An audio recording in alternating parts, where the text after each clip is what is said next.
رسوله الكريم أما بعد فأعوذ بالله من الشيطان الرجيم بسم الله الرحمن الرحيم محترم اساتذہ کرام السلام علیکم. مجھے پڑھنا کشائی کرنے کا موقع دیا گیا ہے، وہ ہے علامہ محمد اقبال. میں اپنی تقریر کا آغاز اس شعر سے کرنا چاہوں گی. خدا تجھے کسی طوفان سے آشنا کر دے، خدا تجھے کسی طوفان سے آشنا کر دے کہ تیرے بحر کی موجوں میں اضطراب نہیں. تجھے کتاب سے ممکن نہیں، تجھے کتاب سے ممکن نہیں فراق کہ تو کتاب ہوا ہے مگر صاحب کتاب نہیں. صدر الفقار علامہ اقبال کا نام پاکستان کے تاریخی رابطے اور فرہنگی وراثت میں بہت ہی اہم اور روشن نام ہے. ان کے اشعار اور فکریات نے ہمیں ایک نیا روشن مستقبل دکھایا اور ہمیں اپنی فکریات اور عمل کو بدلنے کے لیے متاثر کیا ہے. علامہ اقبال کی شاعری اور فلسفے کی خصوصیات ان کو ایک نیا عظیم فکری رہنما بناتے ہیں. انہوں نے اپنی شاعری کے ذریعے عظیم انسانیت کی اہمیت اور انسانی خوابوں کو حقیقت میں تبدیل کرنے کی سوچ بخشی ہے.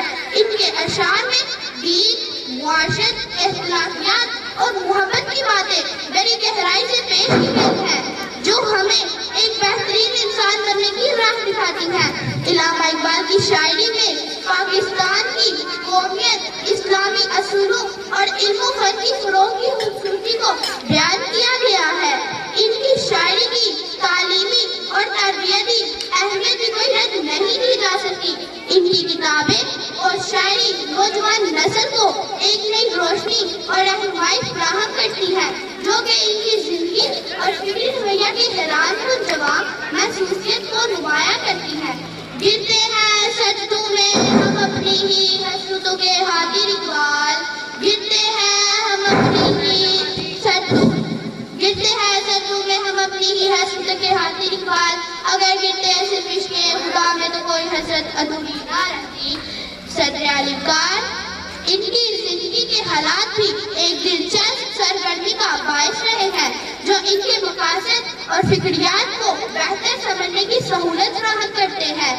انہوں نے ہمیں بتایا ہے کہ اپنی اپنی ذات کو شناخت کرو اور اپنے خوابوں کو حقیقت میں تبدیل کرنے کے لیے محنت کرو. اپنی تقریر کا اختتام کرتے ہوئے علامہ اقبال کی انتہائی دلچسپ اور معجب تجربے کی زندگی کی کئی کہانیاں اور آرمیدہ مقاصد ہے. انہوں نے ہمیں اپنی شاعری اور فکریات کے ذریعے ایک نئی سوچ، ایک نیا روشن مستقبل دکھایا ہے جو ہمیں ایک بہترین انسان بننے کی راہ دکھاتا ہے. میں اپنی تقریر کا اختتام اس شعر سے کرنا چاہوں گی. کیوں منتیں مانگتا ہے اور ان کے دربار سے، کیوں منتیں مانگتا ہے اور ان کے دربار سے، وہ کون سا کام ہے جو ہوتا نہیں پروردگار سے. شکریہ.